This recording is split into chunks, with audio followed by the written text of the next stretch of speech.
Being shake effect in Alight Motion is pretty easy thing to do. Today I'm going to teach you how.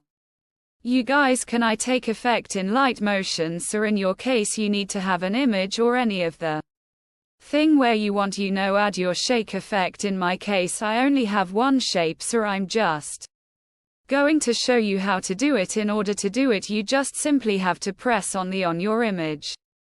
But I'm going to pressing on my shape and then I'm going to tap on this effect, then I'm going to tap on add effect and then I'm just going to go to blur, and in the blur I will add motion blood. After that I'm going to tap on standard settings and I'm just going to set it to max, which should be 4. After that you have to go back and then you have to tap on the effects again and then you have to tap on add effect again and then you have to go to move, transform, and in that option you have to go to this option which is post create. I don't know the pronunciation but this is it.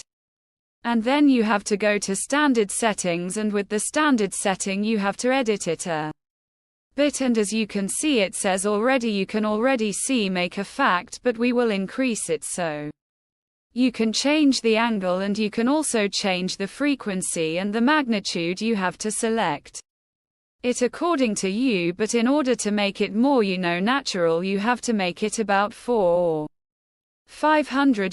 This is the trendy thing right now, so that's pretty much it. That's how I will be able to do it. Hope you guys find this, but I have 4